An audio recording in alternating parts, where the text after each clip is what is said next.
Good morning, good morning. Such a privilege, such an honor to be ministering today. This is the day that the Lord has made. We shall rejoice and be glad in it. Before I read, I would like us to pray. Um, Father, in the mighty name of Jesus Christ, Modimo rona wa lokileng, we thank you for this day. Father, your word says, Modimo lokileng, that you have given us joy this morning. Father, I partake in the joy that you're freely given unto me, mighty God. Father, as I'm about to share your word, Father, may you help me speak your truth, mighty Lord, undiluted word, mighty God. May I speak it the same way you have given me. Father, I pray, Mutimalukile, for everyone that is here, Lord, that may they be able to hear your word, mighty God. In the mighty name of Jesus Christ, we thank you that it is well with us. In Jesus' mighty name, amen. Amen, amen. Amen. Amen. We are going to read from the book of Matthew 25, verse 1 to 13. It's a famous parable. I've known this scripture for so long, but for the first time I got to really read it and understand what it actually means. And it's are we all in Matthew 25, verse 1 to 13, but I'll read it using NIV. This is the parable of the 10 visions. At the time, the King of Heaven will be like 10 virgins who took their lamps and went out to meet the bridegroom. Five of them were foolish and five were wise. The foolish ones took their lamps but did not take any oil with them. The wise ones, however, took oil in jars along with their lamps.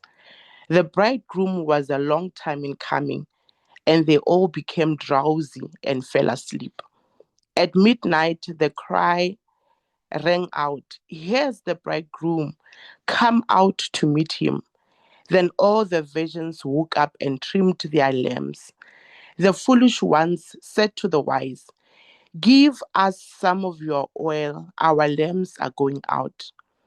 "No," they replied, "they may not be enough for both of us and you. Instead, go to those who sell oil and buy some for yourselves." But while they were on their way to buy the oil, the bridegroom arrived. The virgins who were ready went in. The virgins who were ready went in with him to the wedding banquet, and the door was shut. Later, the ones also came. "Lord, Lord," they said, "open the door for us." But he replied, "Truly I tell you, I don't know you. Therefore, keep watch, because you do not know the day or the hour." Amen. The scripture, the end goal for them was very clear: prepare to meet the bridegroom. And firstly, I would just like to highlight the similarity in this five groups. What is it that was similar? Each group had five people, and each group took a lamp. All of them were virgins. And the difference is that the other group took their lamps but did not take any oil with them, while the other group took lamps in jars along with their lamps. This will also help us understand why the other group were called foolish, while the other group were called wise. And verse 1 to 4 teaches us that we protect the fire by having wisdom. That is the first thing that this was the revelation for me as well, to say, how do we then prepare the oil? We need to be wise.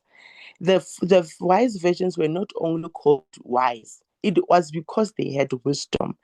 And the way God is so generous, the book of James 1 verse 5 says, "If any of you lacks wisdom, you should ask God, who gives generously to all without finding fault, and it will be given to you."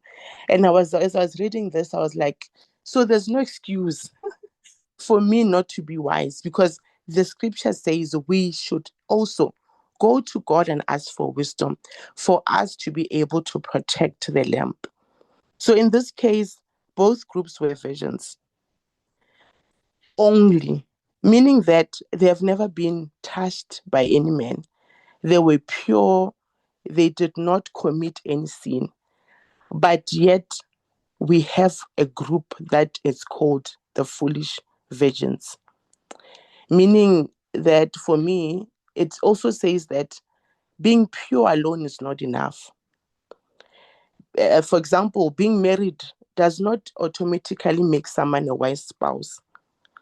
Serving in church, knowing scriptures, but still lacking love, discernment, and good character. For example, you are being given a position. It does not mean someone knows how to lead. A title can be given, but wisdom is seen through decisions. But then how do we then protect the fire? This is my point number one. We protect the fire by having wisdom. And we're going to make this our task and mandate to say, Lord, as we prepare for the bridegroom, we are asking that may we have wisdom. May you give us wisdom to be well prepared to meet the bridegroom. And as we read verse 5 to 6, it says that the bridegroom was a long time in coming, and they all became drowsy and fell asleep. At midnight, the cry rang out, "Here's the bridegroom, come out to meet him." This scripture is revealing to us that 10 of them fell asleep. All of them, when they because of the bridegroom took long to arrive, they went to sleep. But the difference is that the other group was well prepared. Even when they were sleeping, they knew that the bridegroom is coming. So therefore, they had well in jars, prepared already for the bridegroom. And I was also challenged that we are sleeping. We are sleeping as Christians, but are we all prepared for the bridegroom? And for some of us, we don't have devotional time alone outside Queen at the altar. We are all here, but not enough oil, not prepared for the bridegroom. And some of us, God has given us task. Pray for the sick, start a ministry, give, but yet we are sleeping, not prepared for the bridegroom. So then how do we then protect the fire? By preparing ourselves. Amen. By preparing ourselves. And there's some people wake up at midnight. Some wake up at 3 p.m. praying, preparing themselves for the bridegroom. Some do outreaches, some at the malls. We even pass them. I found myself guilty when God was saying, you even pass the ones that are preaching the word at God at the mall, and you don't even get at least closer to pray and intercede for them as they share the word. Those people are preparing, winning souls for the kingdom of God, preparing for the bridegroom to come. And so for some of us, we need to prepare ourselves by forgiving those that have done us wrong, just to surrender, because the end goal is that we are preparing for the bridegroom. And some of us have to repent, change our ways because the bridegroom is coming. And this also, it's a challenge to say, if your spirit is fighting not to forgive, let us remember the end goal. The end goal is that the bridegroom is coming. As I was reading the scripture, I even had a hashtag why I should do what, because the bridegroom is coming. And some of us have to change our ways. Some of us, sorry, need to study the word. Some of us need to study the word to show ourselves approved. In the book of um, Second Timothy 2 verse 15, it says, read the word, study the word to show ourselves approved. This is how some of us now need to prepare. I know where I fall short. And when this revelation was this scripture was saying, prepare yourselves, I had to now look back and check which areas of my life do I have to prepare myself, because hashtag the bridegroom is coming. So, meaning that dedicating endless, persistent effort to understand and living out righteous truth. So, your lives and character meets God's standard of approval rather than seeking human praise. And how do we then prepare ourselves? I was reminded of Romans 12, verse 2, that says, do not conform to the pattern of this world, but be transformed by the renewal of your mind. And this is how some of us need to prepare ourselves, to constantly renew our minds by reading the Word of God, preparing ourselves because the bridegroom is coming. Amen. Amen. That was point number 2 of how do we then protect the fire. We protect the fire by preparing ourselves because the bridegroom is coming. And some of us, we need to prepare ourselves by learning how to control our tongue, because we have very sharp tongues. And some of us have to prepare ourselves by being good examples. People at work, they are even scared of you when you walk in, because it feels like, hey, hey, hey, hey, hey, hey, this company is yours. You are not even too kind. You only kind at church, but when you get to work, people are scared of you as a leader. And it's a way of saying, Lord, help me, let me surrender, because this, I know the end goal. We know the end goal. The end goal is hashtag the bridegroom is coming. And verse 9 to 10 says, no. Okay, let me start from verse 8. The foolish ones said to the wise, give us some of your oil, our lamps are going out. Verse 9. No, they replied, they may not be enough for both of us and you. Instead, go to those who sell oil and buy some for yourselves. What's so funny about this verse for me is that the foolish ones now wanted to act wise. Why am I saying this? Because they didn't ask, they demanded the oil.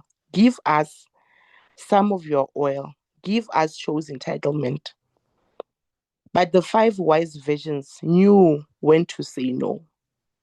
And this scripture reminds me of it's in Genesis 25, verse 9 to 39.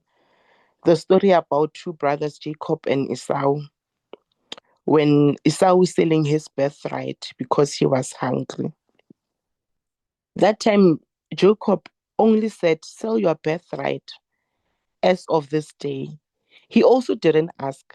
He demanded, sell your birthright, you know. And for some of us, we are too quick to say yes, even though we know that the oil will not be enough to last us until the bridegroom arrive. So, so how do we then protect the fire? We protect the fire by also knowing when to say no. I love that they didn't even hesitate. They knew that oil will not be enough to last them until the bridegroom arrives. And they were quick to say no. They may not be enough for both of us and you. The problem is also that we like negotiating when we're supposed to say no. It might be a small thing as meat like Esau and Jacob, but it will cost us a lifetime. The reason why Esau sold his birthright was just because he was hungry. And for the visions, they could easily give up their oil just so they can share with the other. But they were able to say, no, it won't be enough to last us until the bridegroom arrives. So then how do we then prepare? How do we then protect the fire? By knowing when to say no. We borrow ourselves time when we know we're supposed to be at church on a Sunday. The answer should be no, but yet we'll still have sexual immorality, even when we know we are not yet married. The answer should be no, but yet we gossip even at church. The answer should be no, but yet we are too scared to lose friendships. We give friendships titles like we've been friends for 30 years, even though we know that this friendship does not respect the call of God upon your life. But we are too scared to say no. The bridegroom is coming. The answer should be no, but yet we buy jobs instead of fighting crime. We are part of the crime. We are saying yes when our no's should be louder. We forget that hashtag, the bridegroom is coming. The answer should be no, yet we are the first and the loudest people to talk bad about our neighbors, our in-laws, an institution called marriage, that is designed by God. We are too quick to speak bad about our in-laws. Well, the answer should be no, because the bridegroom is coming. The answer should be no, but rather when we rather go for lunch dates, go on a vacation than to pay tithe. The answer should be no, but yet we rather eat and not even spare a day of fasting. The answer should be no, but yet we cheat in our marriages. The answer should be no, but yet we believe in codes such as no. There's this code that I read the other day. I actually wrote it down. It says, "No more expectations. Just go with the flow. Whatever happens, happens." Yet we forget that we don't go with the flow. Like when I read the scripture, when I wrote this code, it sounded good, but we are now saying we can go with the flow. We are taught, all right, it's fine. You can go with the flow, but yet we forget that when Jesus said, "I'm going to leave you with a helper," now we go with the flow, but instead of allowing the Holy Spirit to lead us, we are the ones who even teaches our friends to go with the flow when there's a problem, instead of saying, no, what is the Holy Spirit saying about this? We have an advocate, we have a helper, we have a counselor, we have an intercessor. So when the intercessor says no, we are too quick to say yes, because we can't even hear what God is saying, because we quickly forget that we have an end goal, which is hashtag, the bridegroom is coming. And this is also to also challenge us to know when to say no. You know, it's this. When I thought of this, it was sometimes I'm also fine saying yes, because I feel like, no, it seems like, okay, I'm creating boundaries, and this gave me permission to say no. It's not about boundaries. It's about saying no to protect your oil, because the bridegroom is definitely going to come, and you won't even have enough oil to sustain you for when he arrives. The answer should still be no. I serve no other God. The answer should be no.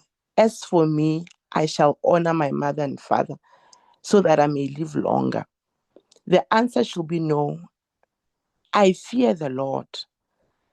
May God give us the courage to say no to what threatens the fire. And in ten, verse 10, it says, "But while they were on their way to buy the oil, the bridegroom arrived. The virgins who were ready went in with him to the wedding banquet, and the door was shut. Oh, the door was shut. Like this is I know we talk a lot about the bridegroom coming, but we never really get to really dwell on the fact that the door will be shut. And this is something that we take very lightly. To say no, the bridegroom is definitely going to come, but are you aware that the door will be shut for you? And this is now, something that I I got scared when I read this. Like, when the Holy Spirit was revealing to me, what, hey, you need to preserve the oil because the bridegroom is coming. Yes, but there will be a door that will be shut on you because you are not prepared. Because you've given your oil away. You didn't even ask for wisdom to preserve the oil. You didn't prepare yourself. It sounds like an easy thing to do, just to prepare the oil, but the door will be shut. And the bridegroom will also arrive at any time. You remember we read where they were saying they were sleeping. So the bridegroom will even come while you are still sleeping. Are we ready for the bridegroom? The bridegroom will not wait for the ones who went away to buy the oil. He didn't wait for them. That is why the door was shut on them. Are we prepared for the bridegroom? The way the scripture is putting it is that there's no, you know, it's either you are there or you are not. It's either you are prepared or you are not. It's either the door will be shut on you or you'll be in to enjoy the banquet. And we toy around with the word of God because we think there's an option. It's either we are born again Christians or we are not born again Christians. It's either we are believing in the resurrection of Christ or we don't. There's no in between. I was talking to my sister that yesterday that we need to get rid of being lukewarm Christians. It's either you are fully in or you are not.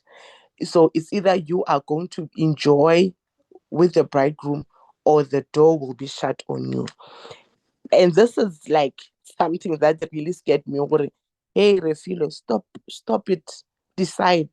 If either you're going to enjoy the banquet or the door will be shut on you. There's no in between. There's no. It's either you qualify or you don't qualify. It's either you have extra oil or you don't have oil. How will you know them? The word of God says, how will we know them? We shall know them by their fruits. Either you have good fruits or you have bad fruits. There's no in between. It's either you serve God or you don't serve God. It's either you fear the Lord or you don't fear the Lord. It's either you love God people or you don't love God people. It's either you forgive those who have done you wrong or you don't forgive those who have done you wrong. So this is a way of choosing which side do you want to be in, the one that we're able to enjoy the banquet or the ones that went away to go buy the oil and the door was shut on them. It's either we are prepared or not yet prepared. It's either we have wisdom or we don't have wisdom. It's either you loudly say no or you don't say anything. It's just a matter of deciding where you want to be and how are you going to prepare yourself to now stay with the ones that got to enjoy the banquet. And we are it's either we carry enough oil or the Lord will say, I don't know you. It's either we keep we keep ourselves or to preserve ourselves, or we go around preaching the word of God. It's either the Lord will say, I don't know you. One thing about when the bridegroom arrived, he didn't even ask them, Who are you? Where do you come from? There were no negotiations. So when the bridegroom arrives, there will be no negotiations. The door will be shut. And this is the only answer he gave them: I do not know you. Imagine toiling around with the gospel. Imagine not doing what God has called us to do. And at the end of the day, the Lord will say to you, I do not know you. But yet we've been born again Christians for over 20 years or for over 2 years. But the Lord will now say to you, do I know you? Or he'll say, I don't know you. And we are very generations that talk about the bridegroom coming. But today I would like to remind Queen at the altar, including myself, that the door will be shut and locked. Not only shut, the word of God says it will be shut and locked for those who are not prepared. So may the Lord help us. May the Lord help us. May the Lord help us. Because not only will the door be shut, the door will be locked. Then we'll no longer have access, will no longer negotiate, will no longer be given permission to even get to, when you just want to see by the door what is happening at the banquet, there will not be any negotiations. It's either we are in, fully in, or we are not. The Holy Spirit was also reminding me now that I'm busy trying to lose weight and I do morning walks, but I don't eat right. And it was just the simple thing of saying, it's either you are in, fully in, or you are not. How does it help you to take walks every day, but you come back and eat unhealthy food? It's either you are in or you are out. It's either you are married or you are not married. There's no in between. We cannot now negotiate with sin. It's either you are fully in or the door will be shut and it will lock you out. So then sorry how do how do we keep the fire burning? How do we keep the fire burning? By asking God for wisdom, by preparing ourselves, by knowing when to say no. Because not only will the bridegroom come, but the door will be shut and locked. Amen. This is the word that I felt in my heart to share it, that the bridegroom is coming. And not only will he come, are we prepared for the banquet? Will the door be shut on our faces and we be locked outside? Will the bridegroom say, I do not know you? Or will you be with the bridegroom enjoying the banquet?